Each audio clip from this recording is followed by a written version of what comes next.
करना भूल जाए, ये हो जाएगा तुम्हारा 18 का स्क्वायर। समझ में आया क्या?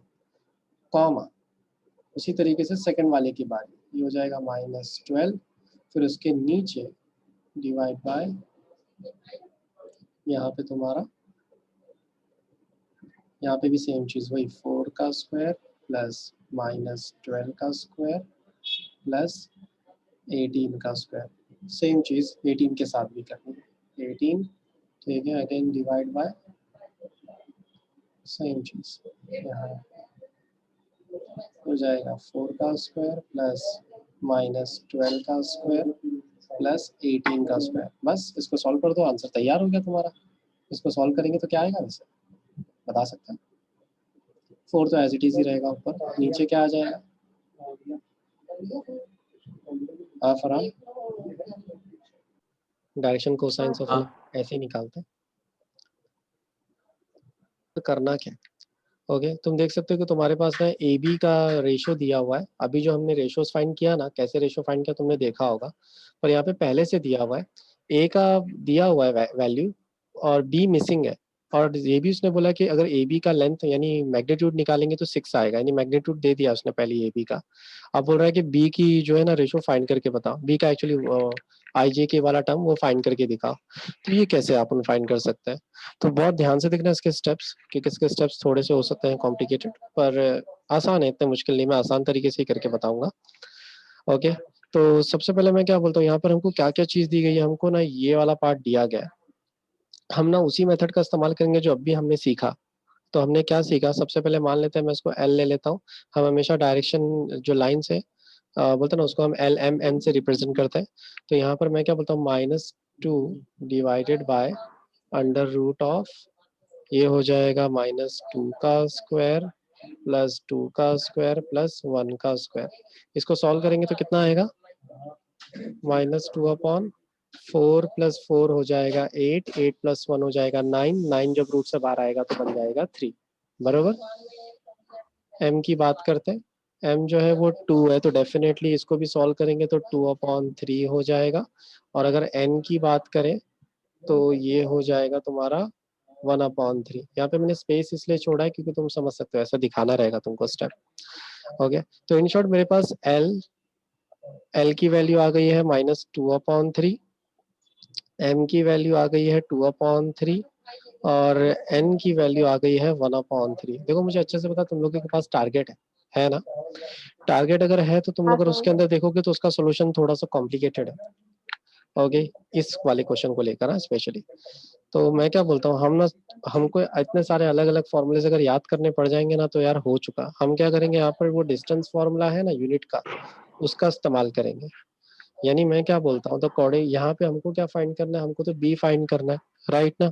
तो जो कोऑर्डिनेट्स है ना उस पॉइंट के, जिसका डिस्टेंस यानी डी, डी यहाँ पे डी का मतलब क्या हो गया, डी जो डिस्टेंस हम रिप्रेजेंट कर रहे हैं वो है ये, यानी उसका जो टोटल मैग्नीट्यूड आ रहा है उससे वो कितना आ रहा है वो हम निकालेंगे। तो मैं यहाँ पर उसके लिए एक शॉर्टकट फॉर्मूला यहाँ पे लिखने वाला हूँ, जरा फॉर्मूला जरा ध्यान से देखना कि वो एग्जैक्टली फॉर्मूला है क्या। मान लेते हैं कि वो जो पॉइंट है ना बी के, मान लेते हैं कि बी के पॉइंट है x1 y1 एंड z1, मान लेते हैं ये है। तो अगर आप उससे निकालेंगे तो कैसे निकलेगा, तो जरा ध्यान से देखना, फॉर्मूला कुछ ऐसा बनेगा, फॉर्मूला हो जाएगा x1 plus N minus, because हमको एक बार प्लस के साथ भी करना है एक बार माइनस के साथ भी करना है, इसलिए प्लस एंड माइनस। ओके यहाँ पर आ जाएगा l, okay end of course हमारे पास मैग्नीट्यूड गिवन है तो डिस्टेंस उसको हम d से रिप्रेजेंट करते हैं। ओके तुम लोग चाहो तो कोई और अल्फाबेट भी ले सकते हो, तुम्हारी मर्जी। उसी तरीके से सर ये काय का फॉर्मूला है? ये डिस्टेंस फॉर्मूला है, इसको मैंने थोड़ा बोलते ना छेड़छाड़ करके मैनिपुलेट कर दिया, उसमें मैग्नीट्यूड के साथ मल्टीप्लाई कर दिया। तुम लोग अगर ये सेम चीज टारगेट में देखोगे तो समझ में आ जाएगा, पर उसका थोड़ा कॉम्प्लिकेटेड लग सकता है स्टार्टिंग में, ये देखने के बाद शायद समझ में आ जाए। ओके उसी तरह से अभी जो मैंने x1 के साथ किया है सेम चीज मैं y1 के साथ भी कर सकता हूँ ना, plus minus LD, right? YLD it's MD। हाँ सर। उसी तरीके से हमारा लास्ट वाला है Z1, राइट ना, प्लस एंड माइनस ND। तो अगर हमने ये ढूंढ लिए ना, मतलब ये हमारा एक तरह से बी हो गया, मतलब हमको बी मिल जाएगा। समझ में आया? तो चलो ढूंढते हैं कि एग्जैक्टली ये मिलेगा तो मिलेगा कैसे। तो मैं क्या कहता हूँ, हमारे पास ना इस वक्त हमारे पास क्या क्या चीज गिवन है, हमारे पास ना एक चीज दी हुई है, बता सकते हो क्या गिवन है?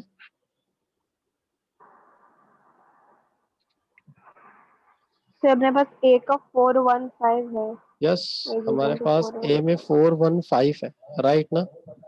तो जो ए का जो 415 है और हमारे पास एल एम एन भी है, राइट ना? तो जहां पर भी x1 y1 और z1 है ना, वहां पर हम ये 415 ले लेंगे। क्या करना रहेगा फरहान, जहां पर भी x1 y1 z1 है वहां पर हम ए की वैल्यूज ले हाँ लेंगे। और एल एम एन तो है ना हमारे पास, राइट ना? और एक बात बताओ, क्या डी है हमारे पास? मैंने बताया ये जो मैग्नीट्यूड है ना, डी का मतलब हाँ यहाँ पर सर डी मैग्नीट्यूड है। है, तो वो भी तो है हमारे पास। तो उसका मतलब हमको करना क्या है, अब सिर्फ इसमें सब्स्टिट्यूट करना है। तो चलो सब्स्टिट्यूट करना स्टार्ट करें। हम्म, ओके, तो चलो डायरेक्टली सब्स्टिट्यूट करें, देखिए क्या होता है। कोई स्टेप स्टेप लिखने की जरूरत नहीं मेरे ख्याल से, डायरेक्टली हम सब्स्टिट्यूट कर देते हैं, राइट ना? तो चलो सब्स्टिट्यूट करते हैं।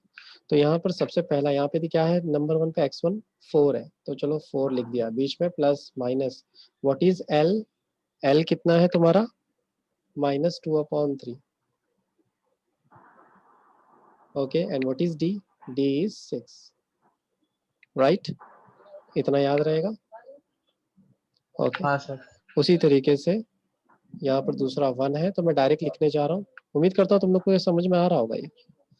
और अगर बोलते ना ये हाँ अभी, सर अगर तुमको समझ ये समझ गया गया तो शायद फिर इसके बाद तुम लोग अपने टारगेट का उठा के वहाँ का भी स्टेप देखने की कोशिश करना, और बताना मुझे कभी फ्यूचर में कि समझ में आया कि नहीं, या टारगेट के स्टेप आप तुम लोग को ग्रास्प हो रहे कि नहीं। फिर टारगेट के स्टेप फॉलो करोगे तो बेटर रहेगा मेरे हिसाब से, वरना चलता है, ऐसा कुछ नहीं, ये भी फॉलो कर सकते हो एग्जाम पॉइंट ऑफ।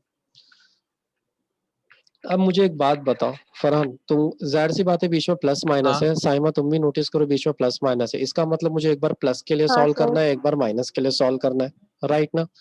तो मेरे पास यानी टोटल कितने कोऑर्डिनेट्स मिलेंगे मुझे, दो डिफरेंट कोऑर्डिनेट्स मिलेंगे, एक बार विथ प्लस के साथ, एक बार विथ माइनस के साथ, राइट माइनस के ना? साथ। तो तुम जो चाहो तो बीच में मैं कैसे एक लाइन ड्रॉ कर लेता हूँ, यहाँ पर एक बार प्लस के साथ सॉल्व करो, यहाँ पे माइनस के साथ। तो बता सकते हो पहले वाले कोऑर्डिनेट को सॉल्व करेंगे तो क्या आएगा, विथ प्लस के साथ। मैं ऐसे बता रहा हूँ, समझाने के लिए कर रहा हूँ ऐसा, बोर्ड वाले को करोगे पता चला जरूरत से ज्यादा इंप्रेस हो गया। ये 3 1 जा 3 2 जा 2 2 जा 4, ऑलरेडी यहाँ पे माइनस है, तो 4 - 4 कितना हो जाएगा, पहला 0, 0 राइट ना? दूसरे की बात करते हैं, 3 1 जा 3 2 जा 2 2 जा 4, -3 सॉरी हम लोग 5 यहाँ पे प्लस कर रहे हैं तो 5। हाँ ओके, इसी तरह से लास्ट वाले का, 7 राइट? समझ में आया क्या? अब बताओ माइनस के केस में क्या होगा, 0 0? Are you sure? माइनस कर रहे हैं इस बार। नहीं सॉरी 8 8 3 -3, बड़े की निशानी, हाँ एंड ऑफ कोर्स 3। मिल गया ना? हो गया तुम्हारा आंसर। अब जरा जाके ना तुम लोग अपनी, अभी नहीं मतलब स्टेप ना काफी होने वाला है ट्रिकी, मतलब कंफ्यूजन होता है, अल्फाबेट्स इतने सारे, यहाँ पे तुम देख सकते हो एल एम एन है, यहाँ पे एन जो है इन दो में कॉमन है, एक में नहीं, ऑलमोस्ट सब में, मतलब तुम देख सकते हो कुछ ना कुछ। तो सबसे पहले अपन इसको उठाते हैं, फर्स्ट वाले को।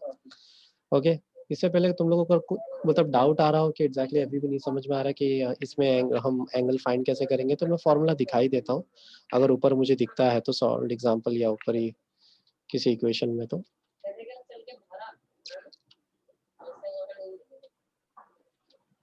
कॉस थीटा का फॉर्मूला होना चाहिए यहीं पर कहीं पर,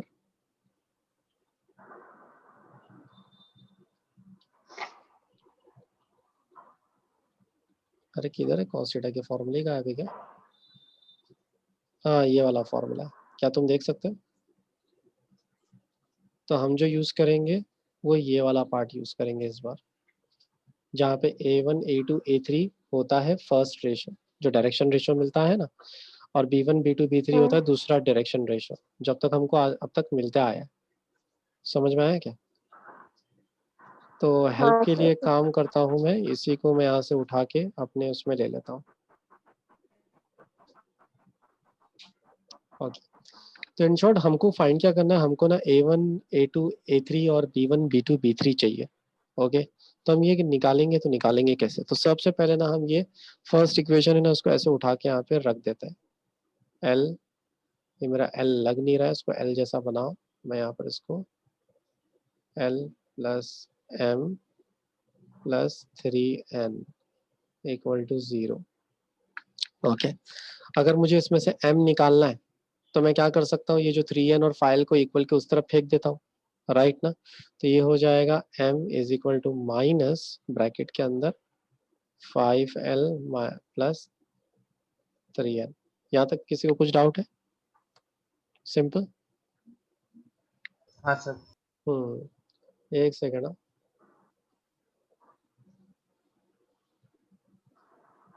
रिज्यूम करते हैं हम हमारा। तो यहाँ पर देखो, यहाँ पर उम्मीद करता हूँ यहाँ तक ये दो स्टेप तो समझ में आ गए होंगे, इसमें कोई डाउट नहीं होगा। अब मैं क्या बोलता हूँ, ये जो है ना सेकंड इक्वेशन, मैं क्या करता हूँ, जो सेकंड इक्वेशन है ना, इसको सबसे पहले तो मैं लिख लेता हूँ 5mn minus 2nl plus 6lm equal to 0। Okay, जहां पर भी m है ना, जहां पर भी m है वहां पर ये सब्स्टिट्यूट कर दो। ये जो m की वैल्यू हमको मिली ना, इस इक्वेशन में सब्स्टिट्यूट कर दो। तो सब्स्टिट्यूट करेंगे तो क्या होगा, यहाँ पे माइनस बाहर लगा देता हूँ, plus 3n n minus 2nl, right ना। फिर उसके बाद माइनस, अब जाहिर सी बात है जो माइनस है यहाँ पे ऑफ कोर्स माइनस ही हो जाएगा, ये हो जाएगा 6, राइट। 6 के बाद एक l भी लिख देता हूँ और बाहर 5l प्लस 3n। मेरा साथ देना क्योंकि इसमें कंफ्यूजन बहुत होता है अल्फाबेट्स की वजह से। यहाँ तक उम्मीद करता हूँ सबको समझ में आया रहेगा। यहाँ से 5 को भी अंदर घुसाते हैं और n को भी अंदर घुसाते हैं, तो बता सकते हो कैसा दिखाई देगा ये। 5 5 जा माइनस 25, 5 5 जा माइनस 25 nl, राइट ना। हाँ फरहान, साइमा फरहान। हाँ सर। 5 3 जा 15, राइट ना। तो माइनस, सर हाँ बोलो साइमा। सर वो +6l रहेगा ना कहाँ पर? यहाँ ऊपर? वो देखो ना बाहर ये माइनस है ना, m की वैल्यू में माइनस है, तो माइनस प्लस माइनस हो जाएगा। यहाँ पे भी पहले हो पे कौन है? जाएगा। पहले पे क्यों नहीं आता? अरे अपना माइक ऑफ है करो ना? अरमान, अरमान माइक पहले पे ऑफ क्यों नहीं करो। आता? अरे कौन है माइक ये? और, मैं लिख सकता हूँ। अरे माइक कौन है ऑफ तूफान? कर ये ना। ओके, तो यहाँ पर वापस कंटिन्यू करते हैं। 5 3 जा 15 और ये हो जाएगा n स्क्वायर, ठीक है। फिर उसके बाद माइनस 2nl, इसको nl करो थोड़ा सा, इसको भी ऐसे कर दो। ओके, इसको भी अगर अंदर डालूंगा तो कैसा हो जाएगा, 6 5 जा 30 l स्क्वायर, राइट ना। माइनस प्लस माइनस 6 3 जा 15 ln या nl जैसा, सॉरी 6 3 जा कितना होता है बाय द वे, 15 नहीं होता है, 18। 18। 18 ln इक्वल टू 0। ओके, उम्मीद करता हूँ यहाँ तक तुम लोग मेरे साथ थे, साथ मत छोड़ना हाँ वरना सर। प्रॉब्लम हो जाएगा, मुझसे फिर गलती हो जाएगी तो बोलना मत, ठीक है। ऐसी सिली सिली मिस्टेक के चक्कर में बड़ी मिस्टेक हो जाएगी आगे चल के, तो थोड़ा सा संभालना। अब आगे मैं और क्या कर सकता हूँ, अब उसमें क्या हो सकता है, कुछ ऐड या सब्सट्रैक्ट हो सकते हैं टर्म, जैसे कि देखो यहाँ पे एनएल है -2 और यहाँ पे भी 24 पे भी एनएल है, तो ये दोनों आपस में हो सकता है ना कुछ, और भी सर एनएल दिखे लास्ट रहे वाला भी तो वो एनएल ही है। रहेगा ना? हाँ तो चलो कर दो सबको मैनिपुलेट, तो मैनिपुलेट करेंगे तो कितना हो जाएगा, -18nl -2nl -25nl, तो कितना हो जाएगा, -20 -20 -25 है। सबसे पहले तो एक काम करता हूँ मैं, ये स्टेप बाय स्टेप लिखता हूँ। ये जो है ना -30l स्क्वायर पहले लिख देता हूँ, ओके। फिर उसके बाद कितना बोला तुमने साइमा, 45 -45 ln या nl एक ही बात है ना, ओके।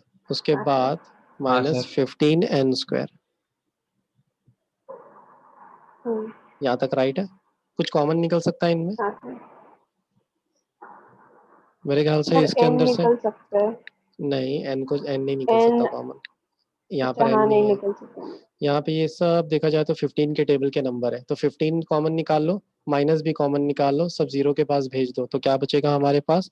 हमारी नई इक्वेशन ऐसी दिखाई देगी, 2l² प्लस ये हो जाएगा 3ln, ये हो जाएगा प्लस, मैंने माइनस भी कॉमन निकाला है, मैं फिर से बता दूं, हाँ सर। ये माइनस के साथ सॉल्व करने नहीं जमता, ये प्लस थोड़ा कंफर्टेबल लगता है, राइट ना।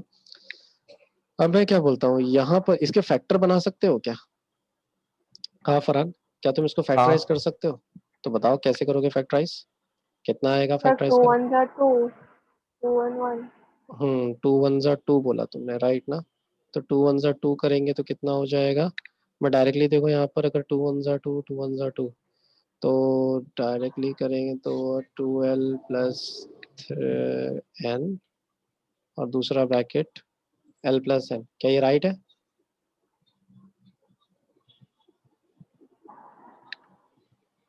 फैक्टर बरोबर बना है? कंफ्यूजन हो रहा है तो उसको वापस देखो ना, 2l multiply by l 2l², तो ये 2l मल्टीप्लाई बाय n, फिर nl, टोटल कितना हो जाएगा 3ln, फिर ये n इंटू n स्क्वायर, बरोबर तो है, राइट ना। क्रॉस हाँ चेक भी कर हाँ लिया हमने। ओके, यहाँ से हमको दो वैल्यू मिल जाएगी, किसकी? तो जरा ध्यान से देखना, यहाँ पर ना n की हमको दो वैल्यू मिल सकती है, कौन सी? एक बार n की वैल्यू हो जाएगी -2l, -2l। ओके, और या तो n की वैल्यू हो जाएगी कितनी? -l। -l। यहाँ पर ये हो गई हमारी n की दो वैल्यू तैयार, ओके। उम्मीद करता है यहाँ तक तो सबको समझ में आया ना कि एग्जैक्टली चल क्या रहा है। हाँ सर। याद रखना, ढूंढने चक्कर, ये सब करने के चक्कर में ऐसा ना हो कि हम भूल जाए कि हमको करना क्या था, तो याद रखो कि हमको ना cos थीटा वाला फॉर्मूला मैंने इसलिए साइड में लिख के रखा है, हमको अंत में फाइंड तो एंगल ही करना है, राइट ना। तो n की हमारे पास दो वैल्यू है, और ये दो वैल्यू का इस्तेमाल करके हमको ना ये रेशियोज फाइंड करना है। तो रेशियोज निकालेंगे कैसे? हमारे केस में ये जो l है ना हमारा, ठीक है, सिर्फ अकेला l, तो l की वैल्यू को 1 एज्यूम करके चलना कि वो 1 ही रहेगा हमेशा। ऐसे केसेस में ऐसा क्यों? हमेशा जो तुम्हारा एल रहता है ना, उसको 1 एज्यूम करके चलने का, उसके पीछे कोई भी कारण ले लो, या जो भी तुम कारण लेना चाहो ले सकते हो, पर उसको 1 एज्यूम करोगे तो ही तुमको बाकी नंबर्स आसानी से अरेंज करने में आसानी मिलेगी, क्योंकि एक तरह से ये इम्पॉसिबल है ढूंढना सारे के सारे जो डिजिट्स है। देखो जब भी हम लोग करते हैं ना क्वाड्रेटिक इक्वेशन, तो क्वाड्रेटिक का भी रूल क्या है कि तुम्हारे पास एक सिंगल वेरिएबल होना चाहिए, यही रूल्स है कि नहीं? हमने लीनियर हाँ सर। इक्वेशन इन टू हाँ वेरिएबल सीखा है, पर हमने कभी ऐसे 3 वेरिएबल्स को नहीं निकाला है, वो भी एक ही साथ से, राइट ना। इसलिए हमेशा पहले वाले को 1 एज्यूम कर लेने का, क्योंकि ये इसलिए बोल रहा हूँ क्योंकि ये रेशियोज निकाल रहे हैं हम कहीं ना कहीं, राइट ना, डायरेक्शन रेशियोज निकाल रहे हैं। अगर तुमको याद होगा तो एंगल लाइन के केस में भी अगर लाइन को डिवाइड करना होता है तो हमेशा एक हिस्से को 1 ले लिया जाता है, वो 1 इसलिए क्योंकि 1 लेंथ को नहीं दर्शाता, 1 रेशियो को दर्शाता है, राइट ना। अगर मैं बोलता हूँ कि हमारे देश की पॉपुलेशन कंपेयर करें चाइना से तो 1:3 है, तो सुनने में कुछ समझ में आता है, पर वो एक्चुअल डिजिट को थोड़ी दर्शा रहा है, वो एक तरह से परसेंटेजेस को दर्शा रहा है, राइट ना। तो इस तरह से, तो यहाँ पे हमेशा एक 1 लेके रखना ताकि तुमको कभी कोई कंफ्यूजन ना हो इसके लिए। तो अब आगे हम लोग क्या कर सकते हैं, तो मैं क्या बोलता हूँ, अब हमारे पास ना n की दो वैल्यू है, तो इन दोनों वैल्यू के बेस पर यहाँ से कंटिन्यू करते हैं। अगर इफ, ठीक है, अगर मैं n की वैल्यू -2l एज्यूम करूँ, अगर मैं n की वैल्यू को अगर -2l एज्यूम करूँ, तो क्या तुम मुझे m की वैल्यू बता सकते हो? हाँ फरहान, अगर मैं n की वैल्यू -2l एज्यूम करूँ तो क्या मुझे m मिल सकता है? सर मिल सकता है, कैसे? सब्स्टिट्यूट करके वो इक्वेशन में। सब्स्टिट्यूट करके उसी इक्वेशन में, राइट ना। कौन सी इक्वेशन में? इस हाँ फर्स्ट वाली में। सबसे फर्स्ट तो ऊपर बता m इज सकते इक्वल हो टू। कितना मिलेगा अगर सब्स्टिट्यूट करूंगा?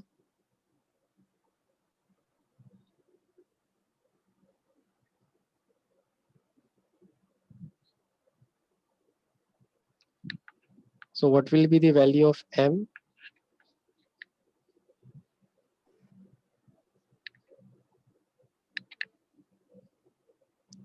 साहिबा तुम बता सकते हो? ये जो दिख रही फर्स्ट इक्वेशन, इसमें सब्स्टिट्यूट कर दो और बता सकते हो कितना मिलेगा अगर मैं सब्स्टिट्यूट करूंगा इस n की वैल्यू को इसकी जगह पर, इसकी जगह पे सब्स्टिट्यूट सर करेंगे तो -6 है, -5 मतलब माइनस देखो m यहाँ इज पे तो इक्वल टू माइनस। यहाँ पे 5L है, यहाँ पे -6L हो जाएगा, राइट ना? हाँ हाँ तो 5L -6L कितना हो जाएगा? -1 -l। कुछ तो गड़बड़ है, राइट ना? हाँ कितना हो रहा है, जरा फिर से बताना फर्क। -l और -L आ माइनस रहा है। माइनस कट जाएगा, l बचेगा सिर्फ। हम्म तो m की वैल्यू क्या आ रही है? -L, जो मिल रही है हम उसी के हिसाब से चलते हैं। ओके, इसी के हिसाब से चलते हैं, तो हमको m की वैल्यू क्या मिल रही है? -L। वो भी कब? अगर हमारा ये n की वैल्यू अगर -2L रही तो, राइट ना? पर हमको भूलना नहीं चाहिए कि हमको m की एक और वैल्यू मिली थी, n की, सॉरी हाँ, n की हमको एक और वैल्यू मिली थी, वो थी -L। इसको भी अगर उसी इक्वेशन में सब्स्टिट्यूट किया जाए तो क्या मिलेगा m का वैल्यू?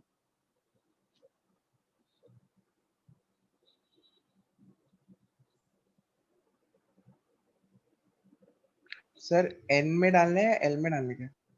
ये देखो अभी ना, ये अभी मैंने n is equal to -2L substitute किया मेरे इस वाले इक्वेशन में। किसके अंदर सब्स्टिट्यूट किया? इसके अंदर, राइट? तो मुझे हाँ m की वैल्यू मिली यहाँ पर यहाँ पर एक और वैल्यू थी, दिख रही तुमको?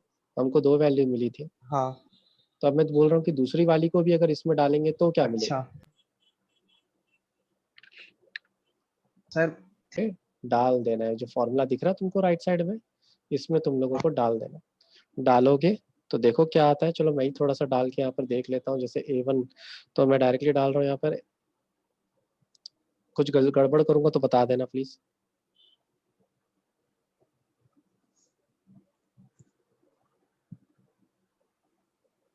नीचे वाले की बात करें तो अंडर रूट ऑफ, ये हो जाएगा 1 स्क्वायर प्लस -2 का स्क्वायर।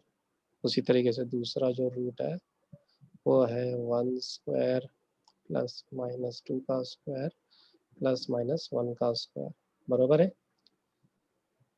इसको सॉल्व करेंगे तो कितना हो जाएगा? ये 1 -2 और ये 2, राइट ना? तो इन शॉर्ट ऊपर सिर्फ 1 ही बचेगा। सही कह रहा हूँ कि नहीं? और नीचे अगर रूट को सॉल्व किया जाए तो यहाँ पे होगा √6 इंटू √6 फॉलोड बाय ये हो जाएगा 1/6, राइट ना? पर तुम तो जानते हो कि हमको क्या फाइंड करना था, हमको तो एंगल फाइंड करना था ना, यानी हमको थीटा की वैल्यू चाहिए थी। 1/6 का तुम लोगों को याद है क्या, कौन सा एंगल में आता है? हाँ फरहान, साइमा, कैस? सर 1/6 नहीं पता। नहीं आता है, राइट ना? तो एग्जाम में ऐसा गड़बड़ नहीं करने का, जब नहीं मालूम ना तो ये जो थीटा है इसको ऐसे ही लिख देने का और कॉस को इधर पे भेज देने का और सामने वाले को बोल देने का अब तुम सॉल्व करो, मेरा काम खत्म। सर अपन ऐसा कर सकते हैं क्या? cos 1/2 इंटू कॉस 1/3 फिर cos नहीं नहीं 1/2 नहीं का। नहीं नहीं नहीं, वैसा मत करना, नहीं। गड़बड़ हो जाएगी। नहीं, ठीक है वैसा मत ठीक है। करना, ठीक है? तो ये है तुम्हारा यहाँ तक का सोल्यूशन। उम्मीद करता हूँ बोलते हैं ना, इसकी अगर एक बार प्रैक्टिस करोगे, ठीक है? मैं यहाँ पर करना क्या है, यहाँ पे ए दिया है तुमको, बी दिया है और यहाँ पे बोला है कि ये फाइंड करो, यानी हम यहाँ पर क्रॉस प्रोडक्ट सीखने वाले हैं कि क्रॉस प्रोडक्ट कैसे करते हैं। याद रखना, जब भी दो वेक्टर का क्रॉस करेंगे ना और दोनों वेक्टर सेम है तो जीरो आता है। थोड़े बहुत बेसिक रूल्स है वो जो हम साथ साथ सीख लेंगे। सबसे पहले तुम लोगों को करना क्या, पहले a प्लस बी फाइंड करो। a प्लस बी का मतलब ये 2i और i को ऐड करोगे तो कितना होगा? सर 3 है। ऑफ कोर्स 3i, तो चलो लिखते हैं a प्लस बी का मतलब क्या हो जाएगा, यहाँ पे हो जाएगा 3i, वाले को भी ऐड करेंगे तो कितना हो जाएगा? -j plus k। सही लिखा है ना मैंने? उसी तरीके से a माइनस बी की वैल्यू बताओ क्या आएगी, अगर करेंगे तो 2i माइनस, तो माइनस के आएगा ना? नहीं नहीं प्लस आएगा, बरोबर है। बड़े की निशानी, बड़े की निशानी लगेगी साइमा। हाँ। उसी तरीके से माइनस करेंगे तो कितना आएगा? माइनस करेंगे i तो i plus 7j minus 7j 3k, -3। 3k, sir बरोबर। -3 क्या? -3k, ऑफ कोर्स सही, क्योंकि देखो ना माइनस अंदर भी तो सर जाएगा, बी के अंदर ओ जाएगा हाँ ना हाँ minus. Right right right right right. तो जाहिर सी बात है यहाँ पर ना a plus B cross a minus B, तो जाहिर सी बात है जब मैं अब इसका निकालना है डिटर्मिनेंट, तो डिटर्मिनेंट कैसे निकालने का, ऊपर ना i j कि ऐसे लिख देने का, ऊपर क्या लिखने का, आई जे के लिख देने का। फिर पहले वाला जो है ना 3i, ये इसके कोएफिशिएंट लिखना स्टार्ट करो। तो ये क्या हो जाएगा 3 -1 1, समझ में आया? फिर सेकंड वाले के कोएफिशिएंट लिखो 1 7 एंड ऑफ कोर्स -3।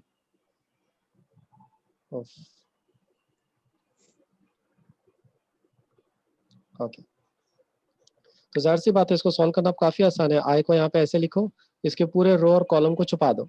इसके अगर रो और कॉलम को छुपा देंगे तो क्या बचेगा, -1 7 1 -3, राइट ना?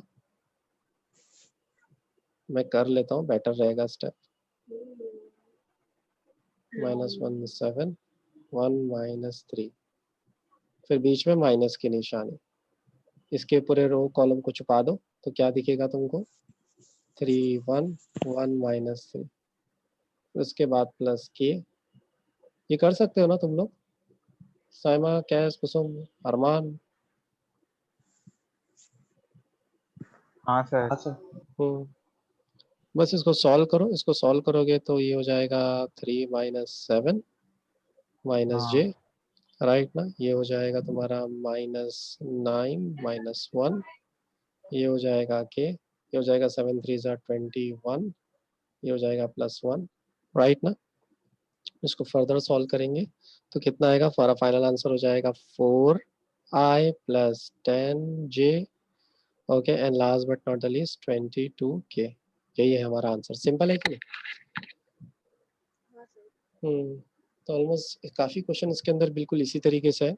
अगर तुम लोग चाहो तो, वैसे तो 7 बज गया, ओके, चाहो तो हम लोग थोड़ा देर और बैठ सकते हैं। तुम लोग के अंदर कैपेसिटी है क्या बैठने की? नहीं सर। अरे क्या बात कर रहे हो, बैटरी डाउन हो गई तुम लोगों की सर इतनी पूरी जल्दी? दोपहर लेक्चर, पूरी सर सुबह से बैठे हम लोग।